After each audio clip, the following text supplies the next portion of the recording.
It's gonna be a gray, cloudy day. Oh, yeah, it's gonna be a great, great, gray, cloudy day. Love you. Good morning. Welcome to the channel. Gray, cloudy day. Um, I am Gray Cloud, Sage of the Eternal Moment.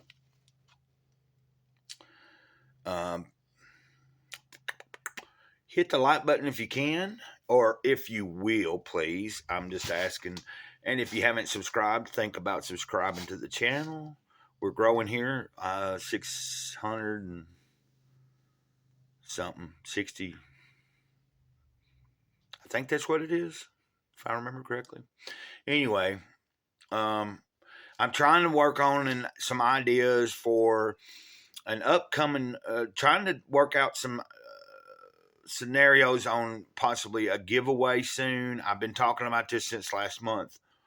We're well overdue for a giveaway celebrating all the different new subscribers. But today's going to be a 50 things that really matter. And I was going to try to do the video with maybe having the puppies in the living room. But you will notice I don't have them in the living room. And there was a little intro that I made specifically for this video where I filmed the puppies in my room. They had been asleep, and when I went in there with the light shining on them, they were kind of starting to stir. But I added that to the beginning of this video because, as I told you yesterday, number 8 is called Puppies. Let's get into it. My husband, Matt, wanted to get a dog for years, but I always resisted. We'll be chained down, I said. Think of the dog hair. I whined. Then a neighbor put up a sign advertising her litter of yellow labs. I relented.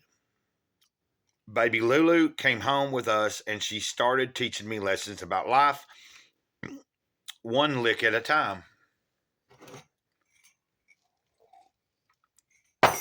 Y'all know how much Ladybird means to me. Within 24 hours of her arrival, I was reduced to a human dust mop, shimmying around the floor, gripping plastic toys and squeaking. Oh, such a sweet little girl. Give mommy a kiss. Lulu, lesson number 1. When you're really enjoying play, you don't care how foolish you look. I gotta say, that's true. When I'm having fun, I don't really care if it looks goofy to anybody else. If I'm not harming anybody, or even and I'm not hurting myself with whatever it is I'm doing, and it's fun, it might look stupid, but that's what fun is.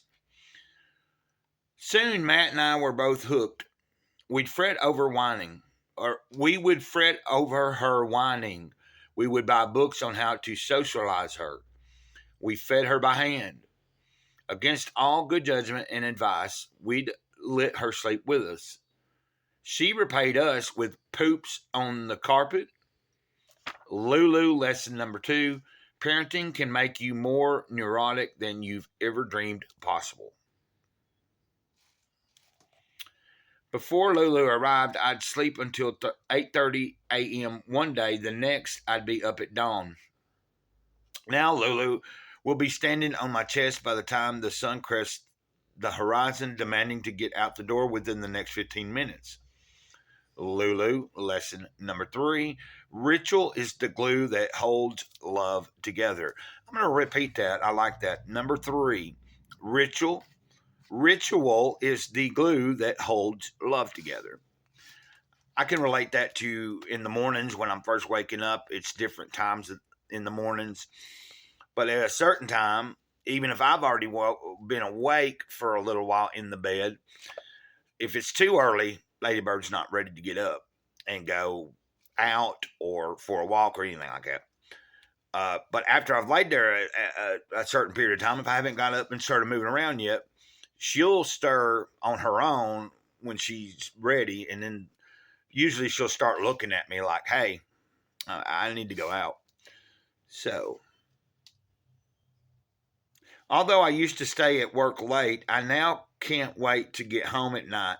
When I arrive, Lulu will be standing on a chair peeking out the window, and the moment I cross the threshold, I'll be rewarded with what feels like the kind of welcome normally reserved for pro athletes and legendary rock stars.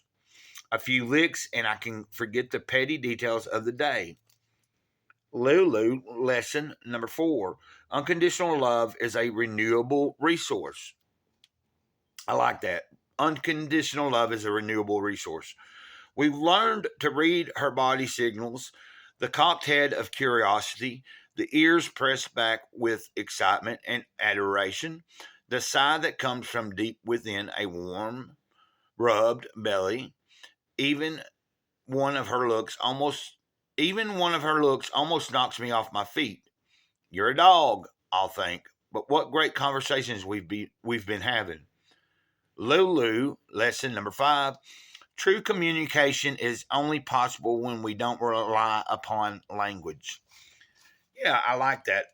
Somebody on Twitter earlier this morning, I think, tweeted something about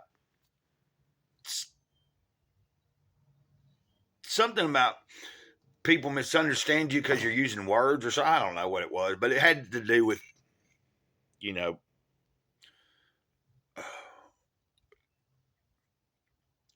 not using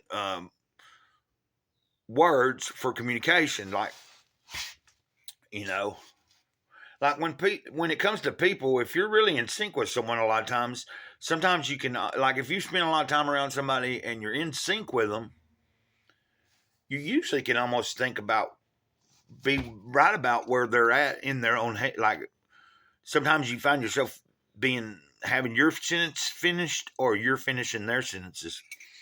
That's kind of cool. I got a loose tooth. It's been loose for well over a year. Should have done came out. It's really bothering me now.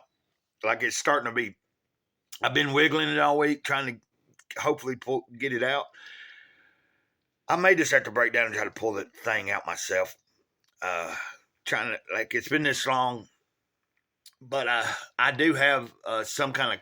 I got a certain amount allotted on my insurance to be able to go to a dentist, and I did set up a dentist to go have some teeth pulled and get some partials and stuff a few years ago, but they told me my blood pressure was too high. This was before I was even seeing my primary care physician and kind of was working on my health better.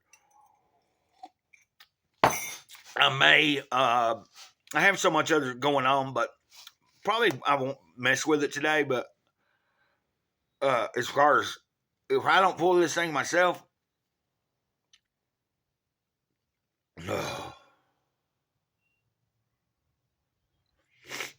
then maybe come next week I'll start looking around and see who will take me in, maybe get an appointment so I can get in and maybe they can pull it for me.